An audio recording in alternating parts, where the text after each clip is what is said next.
1947, Roswell, New Mexico. Wreckage found in the desert outside this small town is believed by many to be a UFO. The question is, are UFOs real? The answer is yes. For years, controversy has grown about what really happened here that summer night. Now, a decorated ex-U.S. Army intelligence officer has made a remarkable claim. He says that not only are UFOs real, but that the U.S. military harvested advanced technology from them. He knows this, he says, because he held the technology in his hands and saw alien bodies from the Roswell crash. The humanoid-type body came from the Roswell area where there was a crash in 1947. Why should we believe him? Because of the man that he was, the years of service that he dedicated to the United States of America, and the fact that he was considered one of the top military men in his field. Who is this person? What did he do in the past? What were the things that he has said in the past that have come to fruition? According to Lieutenant Colonel Philip Corso, he was responsible for bringing alien technology to military labs and civilian scientists. And they used it to make lasers, fiber optics, integrated circuits, night vision image goggles, and bulletproof vests. We are looking at crashed flying saucers or ones that are shot down, and we're trying to figure out how they work. Others are skeptical that alien technology jump-started the military-industrial complex.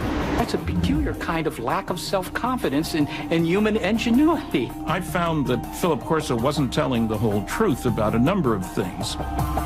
Is Philip Corso's story the fantasy of one ambitious intelligence officer?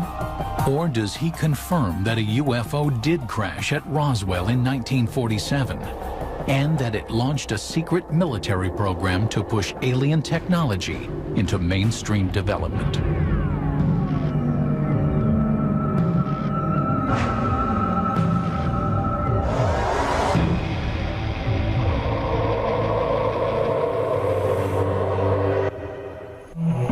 Summer 1947.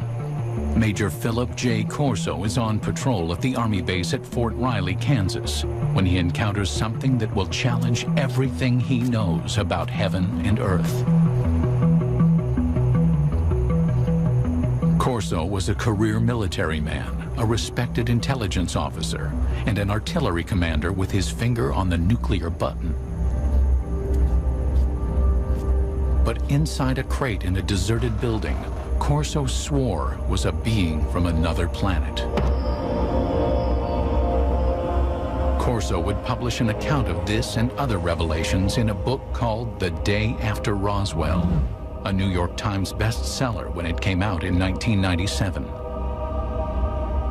In one of his book signings, 5 colonels came to him and verified that my father was right on with everything that was written in the book. Corso died in 1998. But the material he presented in his book is still controversial. Now, for the first time, the full story of his military career and his startling UFO allegations are being told on television. 1942, the year after the Pearl Harbor attack. Philip Corso, a small-town boy from Pennsylvania, is drafted into the Army. During World War II, he trains as an intelligence officer, and afterward, at the age of only 29, Corso becomes a spy hunter in Rome. His mission, to seek out and terminate Soviet agents. When the United States Army occupied Rome, what they wanted was make sure that the post-war government would be a friendly government, not a communist government. A position with a lot of authority behind it. The man was regarded as an up-and-comer. By April of 1947, Corso returns to the United States for additional training at the U.S. Army's intelligence school at Fort Riley. 3 months later, in July 1947, comes that fateful night when he claims he has the encounter that shakes him to his core. 32 22-year-old Corso is the post-duty officer, an assignment that puts him in charge of security at the base. That evening, Fort Riley is buzzing with rumors. 5 trucks containing debris from a mysterious aircraft accident in Roswell, New Mexico, have arrived at the base in Kansas. Corso, with his training as an intelligence officer, is intrigued by the shipment. At about 11 p.m., Corso says he enters the building where the Roswell shipment is stored. A guard on duty tells Corso that he has already looked into one of the crates making up the shipment and cannot comprehend what he's just seen. Corso then says he has a look for himself. And he sees these, they look like coffins. They're little, they're like kid coffins. And he can't figure out what that is. So he goes and he picks up the tarp. It looked like a thin body, and a humanoid with a sort of a big head on it, and eyes, but not too long, and not, the shape of it was not as wide, as I say, as our bodies are. Corso says this was his first encounter with extraterrestrials, but it would not be his last, nor his most significant. Later, he would be given top-secret files and alien artifacts that, he claims, would generate a new technological world order. But in 1947, that day was still a decade away.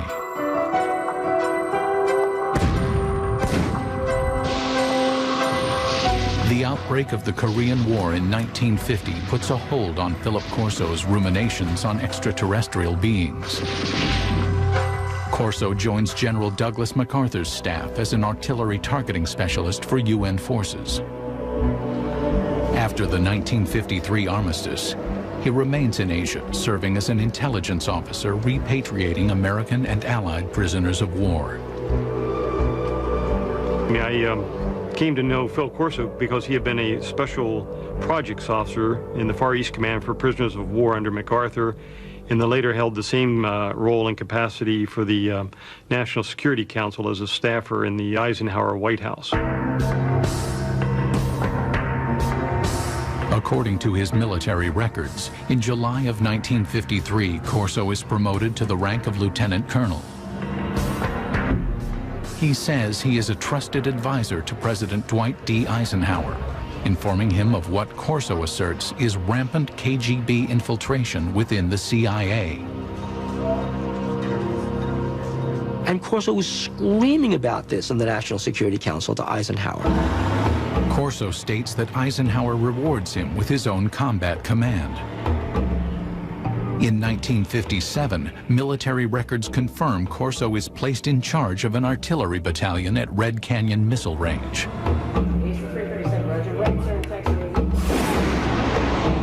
By October of that year, Corso commands the battalion in West Germany, where he develops new targeting strategies for nuclear strikes. He's shown he can do the one thing, he'll follow orders, but he's shown initiative. He had sole command of a nuclear weapons battery. Now, in the event that war would have broken out with the Soviet Union in the 50s, when Corso was in Germany, he would have had sole authority to release his nuclear weapons. But after Corso returns from Germany, his career dramatically changes direction. The gifted intelligence officer, fearless spy hunter, and artillery commander who controlled the world's most powerful weapon now becomes a reservist in the National Guard. In October of 1960, Corso is virtually in retirement, a part-time unit advisor to a National Guard base in Maryland. You could say it meant that some people were displeased with him, but it's just as easy to say he didn't have what it takes. But Corso's supporters believe Corso is being groomed for his most important and most secret assignment. Now there is a big green hand running his career. That big green hand is the hand of Arthur Trudeau. Philip Corso has a powerful mentor in Lieutenant General Arthur Trudeau. A West Point graduate, class of 1924, Trudeau quickly gains a reputation as a forward-thinking officer, comfortable with high technology. In the Cold War era, he pioneers technological training for intelligence officers, and by 1958 is named Director of Army Research and Development. When Trudeau gets a chance to appoint a deputy, he brings Corso over, and thus begins Corso's stint in Army R&D. General called me and said, "Don, establish Foreign Technology Division, and you're the chief of it. And you got an office down next floor under me." Through this point in his career, Corso's Army job history is easily verified by examining military records. Look, he did work in the Pentagon. His office was there. I have the roster. And he worked for General Trudeau, and he certainly knew him well. There's no question about that. But after his Pentagon appointment, the paper trail of his career is harder to follow, and his assertions more difficult to confirm. Corso wrote that his Pentagon job entailed analyzing foreign military hardware, such as helicopter armament developed by the French, or the British military's vertical takeoff and landing fighter. Then the technology would be reverse engineered. The military has had, over the years, a number of projects where enemy technological devices have been recovered by American forces. So one of Corso's jobs was to get this foreign technology, this French technology, and reverse engineer it. And then if they had something good, fed into our own technological timeline. Reverse engineering plays a significant role in the spycraft of the Cold War era. The Soviets used captured American Sabre jets to reverse engineer U.S. technology, and the U.S. captured Soviet MiGs to reverse engineer Soviet technology. But if Corso's routine job involves examining technology from abroad, his task would soon change. Sometime after July 20th, 1961, Corso claims that General Trudeau calls him into his office and gives him an astounding directive. Examine technology captured from the 1947 alien spaceship crash in Roswell, New Mexico. Trudeau has a filing cabinet delivered to Corso's Pentagon office. Inside, Corso says, is proof positive of aliens visiting Earth, and alien technology that Corso insists he will use to change the world. In 1947, Philip Corso claimed to have seen alien bodies from the infamous UFO crash near Roswell, New Mexico. Corso's description is consistent with those who claim to be eyewitnesses to the crash. The aliens, according to these witnesses, were 4 small human-like beings with 4-fingered hands, thin legs and feet, an oversized head, and large almond-shaped eyes. These descriptions purportedly appear in these classified documents prepared by government investigators. To this day, the documents have not been authenticated.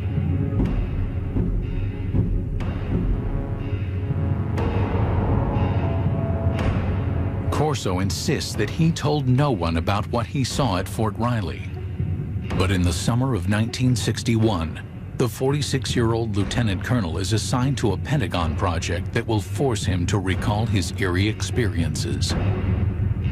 He was assigned to the Army's research development at the Pentagon. Once again, a position with a lot of authority. His goal? To advance U.S. military superiority by a factor of decades. We had enough sense to push it. We had the organization, and we had the money, and we had the brains to do it, and we did it.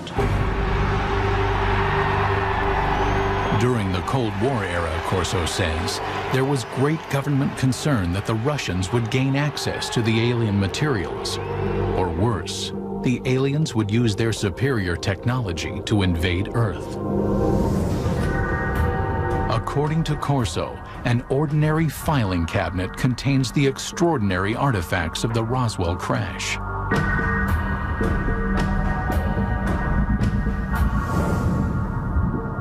A piece of super strong metallic cloth. Corso contends it may have protected the alien pilots in their spacecraft. A tube that appears to shoot a searing red light. Corso thinks it might be a surgical instrument or a weapon. An alien-made headband that, according to his military reports, might have been used to transmit thoughts or control the alien craft. An imprinted set of miniaturized circuits, perhaps a prefabricated microcircuit.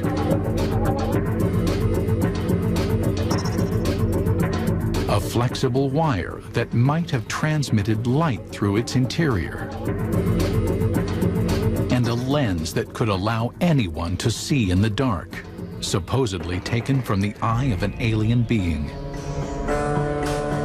To better understand the puzzling contents of the filing cabinet, Corso claims to immerse himself in classified government documents reporting on alien technology supposedly found at Roswell.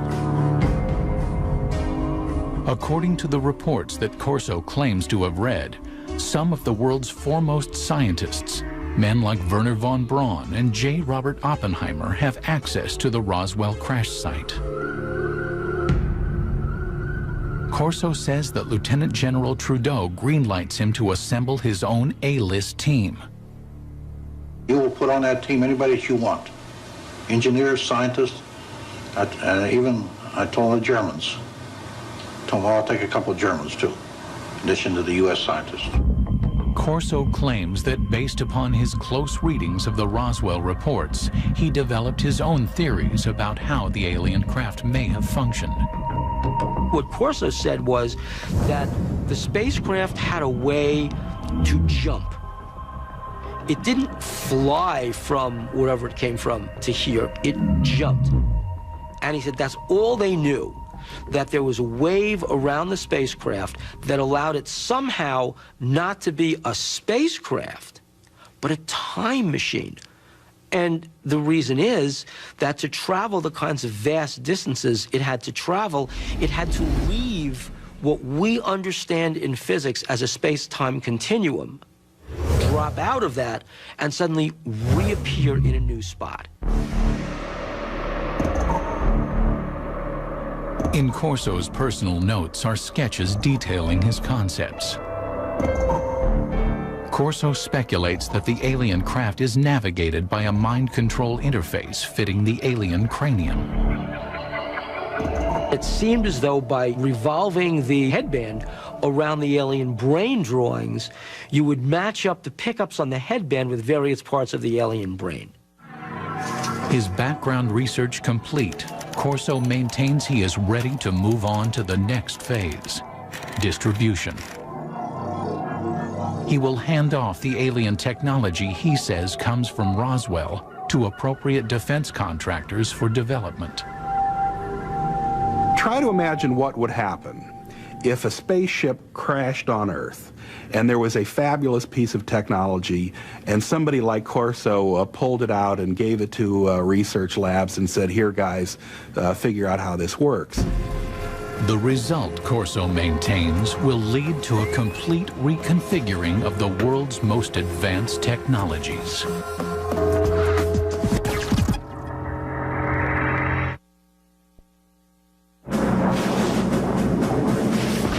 In the early 1960s, America's military might is directed toward fighting the Cold War. Lieutenant Colonel Philip Corso wants to bring alien technology from Roswell into the fray. By the end of the summer of 1961, he maintains that he begins to contact military weapons labs about his alien artifacts. Now, the Army laboratories also had civilian scientists there, and they developed this relationship of handling classified material. Phil Corso felt very comfortable working through the Army laboratories to the civilian scientists because the clearances were all taken care of by the laboratory. America is dotted with top-secret high-tech labs where civilian scientists work on sensitive military projects. Los Alamos, home of the Manhattan Project, is perhaps the most famous. But in 1961, Fort Belvoir in Virginia is quietly working on a decade-long project to develop night vision engineering. Corso claims he makes this lab the first he approaches with alien technology.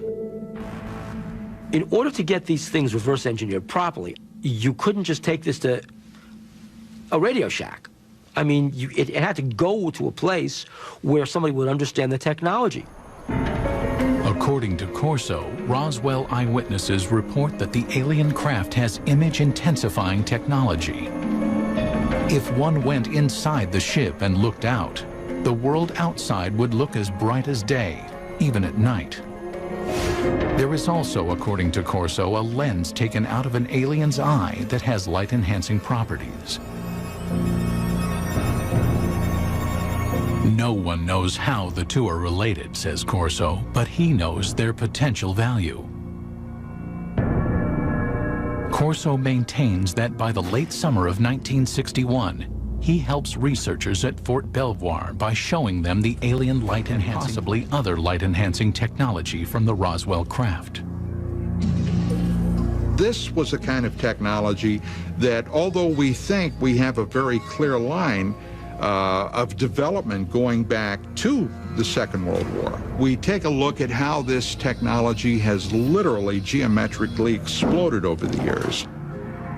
Now, can this be attributed to this technology that was picked up at Roswell, according to Corso? Well, according to him, it can be. Corso says he wasn't able to further develop the alien mind control interface. His theory was that it would only function with an alien brain. But this momentary setback, he claims, didn't forestall development of another Roswell artifact, an imprinted circuit of mysterious design. We also had a little charred chip. Small thing, maybe 3/8 of an inch, square, two threads coming out, and a little one in the center with thin wires. These came from Roswell. We didn't know exactly the function of these integrated circuits, but we suspected that these were circuits, electrical circuits. Corso asserts that he brings the object to Bell Labs, which had developed the transistor 14 years earlier. He says scientists there were able to analyze and later recreate the alien microchip. What would happen if something like that were to occur? Well, what would happen is, in a very short time, the world would be transformed radically. There's no doubt that after the development of the integrated circuit in the early 1960s, the world is transformed. Electronic devices from the cell phone to the laptop computer become reality. Corso claims the Roswell microchip was supposedly damaged from the crash, but that in his possession is another alien object, this one apparently fully functioning. He knows from reports that when people were shining this thing around, it caused burning on the surfaces that it was aimed at. Corso says he reads classified military reports speculating that the artifact from Roswell, apparently capable of burning holes in walls, is some kind of cutting tool, perhaps used for surgery. At Hughes Aircraft from the late 1950s into the early 1960s, researchers have been working on what would become the first laser tracking and targeting devices for military aircraft. But engineers have run into a snag in their efforts to create a practical device. That is, Corso asserts, until he shows them the alien cutting tool. It did accelerate after 1960-61 because people figured out new ways to make lasers. And as the science advanced, the engineering advanced. Corso's filing cabinet reportedly contains another treasure from the Roswell trove. It was glass tubes. And they emitted different color lights. And those were sent to Bell Laboratories. From that was one of the greatest advancements I think we have today, came out in fiber optics. Many UFO researchers theorized that the spacecraft had no wiring because it was fitted instead with fiber optic cable. Transmitting information with light happens to be an old technology. It dates back to one of the pioneers of the telephone, Alexander Graham Bell, who experimented with a device he called the photophone in 1880. Most people have never heard of it, but back in his day, serious scientists thought that the photophone was a more impressive invention than the telephone. The photophone was a way that you could transmit a voice signal over a beam of light. Corso's research tells him that data transmission via light had failed because scientists could not direct a beam of light around corners. But Corso contends that the Roswell artifacts might hold the answer. They were looking at this glass fibers and say, wow, the light actually turns a corner. How can light go in curves? And then they concluded the reason for that was because it had a cladding wrap on it. The cladding was the key discovery that you had to make in order to make fiber optics work. Although it would not be until the 1970s that fiber optics were in general use, UFO researchers believed that the cladding wrap on the alien artifact, an outer covering on the fiber that guided the light, made it possible for earthly fiber optics to advance. Corso also says he examined some curious super strong fibers that his military reports claim come from the aliens' flight suits. The first thing of the fabric that amazed me was a thread that I couldn't cut with a razor blade. Just a thread. In his book, Corso offers a theory about the fibers composing the alien flight suits. The alien bodies, probably the more vulnerable aspects, were protected from what had to be incredible energies by the super tenacity of the fabric, which somehow formed a shield. And Corso said they didn't put these on, they were woven around them. In other words, they spun them like a cocoon.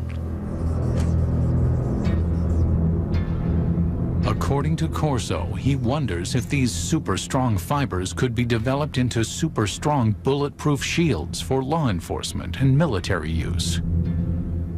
Corso said that the Army tried to bring it to the University of Colorado to try and fabricate this technology. The mid-1960s saw great advances in super strong fabrics that used polymer technology, the type of molecules that Corso claimed were present in his alien fabric. In 1965, Kevlar was invented, a fabric that would be used in bulletproof vests.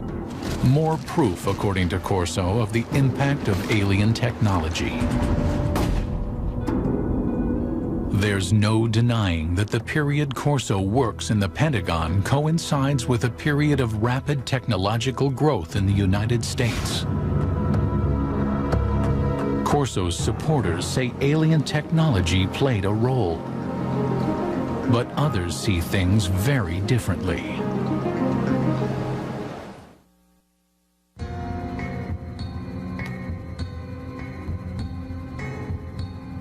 In his best-selling book, The Day After Roswell, Lieutenant Colonel Philip Corso claimed to introduce alien technology from the 1947 Roswell crash to the American military's technological agenda. But others say that the scientific leaps of the 1960s were not made by one hero, and not with the help of aliens. It's nice to think in terms of one heroic person leading us into the new world of far-out technology learned from saucers. That sounds great. But having worked on a whole host of big research and development programs, that isn't the way it works. Look, on the aircraft nuclear propulsion program, we employed 3,500 people. 1,100 of them were engineers and scientists. We were spending $100 million a year. That's the kind of effort it takes to develop new technology. And that was in 1958 dollars at that. Corso claims that the laser jumped from theory to practice after scientists examined the device found in the Roswell crash debris. But to science historians, that's science fiction. Well, the laser is a good example of an invention that doesn't really have a single eureka moment where somebody gets a brilliant inspiration and then they go down into their basement workshop and 15 minutes later they've hammered together a laser. The laser really began back in 1951 when a physicist from Columbia University was taking a walk in Washington. That physicist was Charles Towns. And I woke up early in the morning worrying about why hadn't we been able to get anywhere. It was before breakfast, so I went out and walked out in the park, sat down in the park. Suddenly I said, hey, wait a minute. We can get a whole collection of molecules all in excited states with excess energy. And I wrote down the numbers to see now, could I make it oscillate? And it took him 2 years and $50,000 in government grants before he could come up with the very first barely operable microwave laser. The first laser device used microwaves rather than light. The light-emitting version wasn't functional until 1960, 9 years after Professor Towns jotted down his notes. As for aliens jump-starting the process, No, aliens had nothing to do with the technology of the laser, nor do I. Unfortunately, I don't think aliens have given us any new information yet. while the laser's development was slow and steady, the integrated circuit advanced rapidly.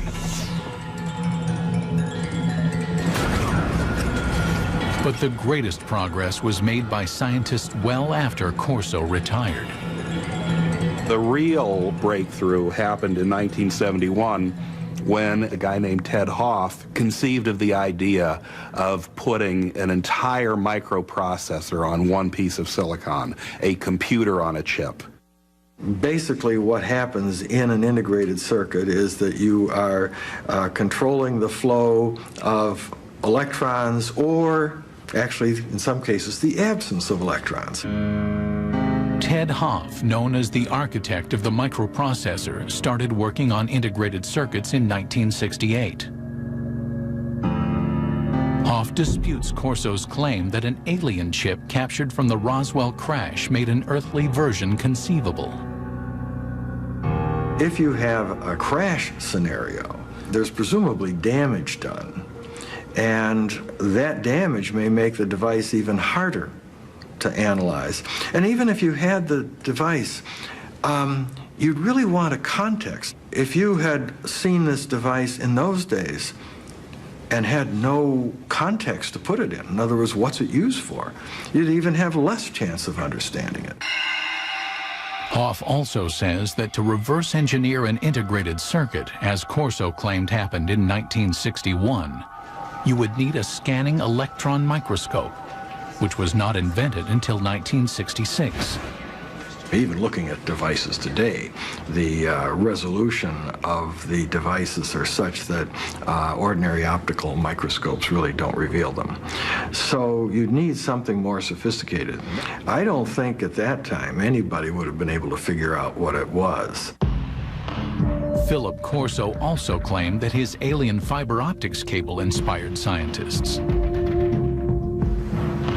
But science historians don't support his assertion because fiber optics required a convergence of technologies occurring over decades of development. The idea really became interesting in 1965 when lasers were available and people suddenly realized there was a commercial use for fiber optics. So shortly after that, the project was tackled by a trio of inventors at Corning, and they came up with a successful fiber optic in 1970. The highly directional light of a laser improved signal strength. The team of researchers at Corning Glass created a form of fused silica. This super pure glass material was capable of carrying 65,000 times more information than copper wire. This made fiber optics commercially practical, 10 years after Corso claimed to have accelerated the technology. That's the real achievement that Don Keck and Peter Schultz and Bob Maurer came up with when they were at Corning.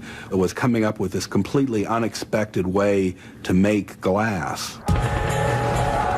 Corso also stated that he inspired a quantum leap in image enhancement technology.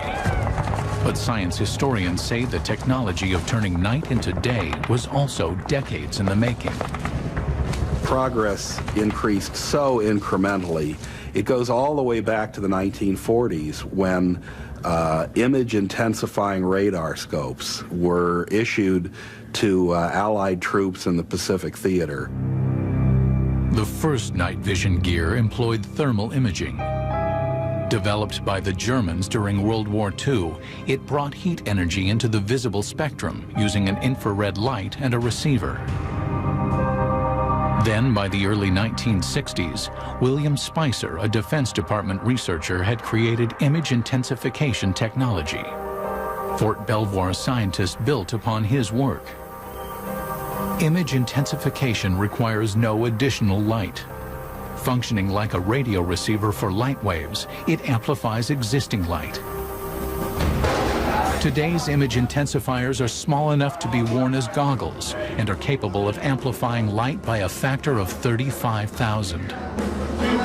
Scientists suggest that if Corso really had an alien image enhancer, showing it to researchers in the 1960s did little to advance the technology's measured progress. The engineering that was required just progressed at a very slow rate.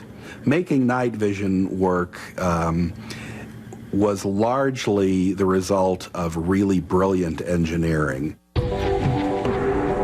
Finally, according to technology experts, Corso's super tenacity fibers came not from alien spacesuits, but from years of research by a scientist named Stephanie Kwolek, who worked at the DuPont Company. She learned how to organize super strong chains of atoms in 1965, and by 1971, Kevlar was on the market.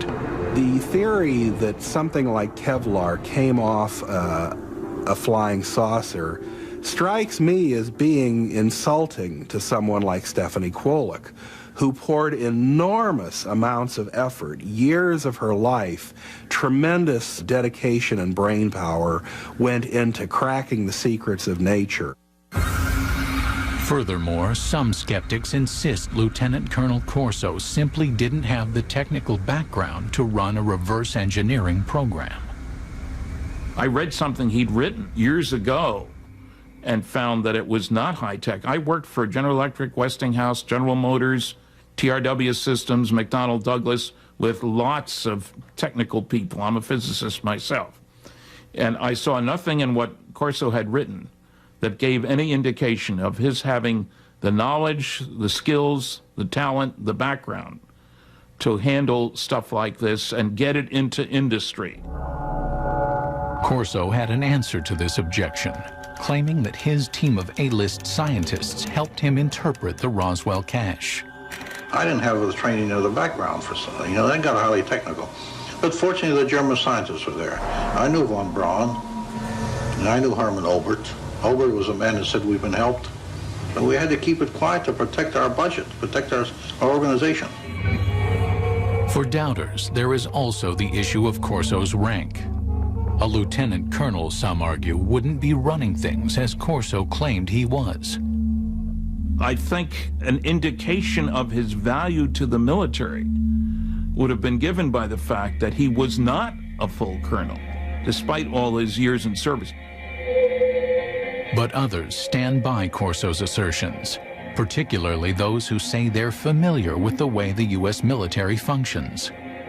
back in those days, you know, a lieutenant colonel had a lot more authority and position than a lieutenant colonel today has. And even today, you've got lieutenant colonels doing quite a bit of the important tactical and even strategic planning and operation. The History Channel contacted the military contractors Corso claims to have worked with, and all say there was no alien involvement in the technologies Corso says he jump-started. No memos, directives, or paperwork of any kind exist to directly support Corso's assertions about reverse engineering alien technology. But Corso's supporters say there is no paper trail for a very good reason.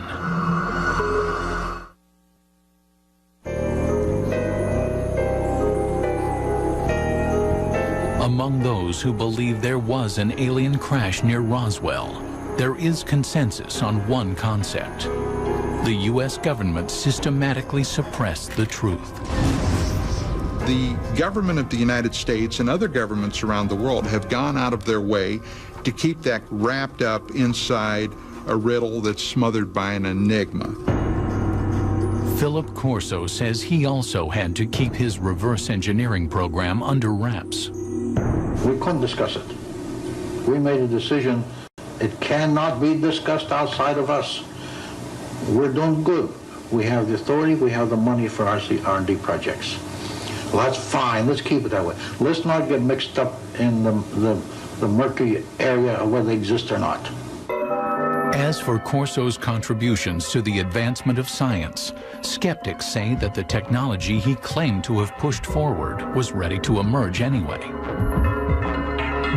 As proof, they offer up the mind control headband, one alien technology that Corso did not claim to develop. Today, it's well on its way to becoming a reality without his help. Since the 1970s, scientists have been experimenting with using EEG readouts of brainwaves to provide feedback and change behavior. It's now possible to use EEG feedback games like this one to learn how to manage brain states. But mind control technology has advanced even further than that. Going to open the first email, which says congrats. It says you. In 2004, researchers received FDA approval to test tiny brain implants designed to allow disabled people to control computers using their thoughts. Next, I'm going to paint a circle.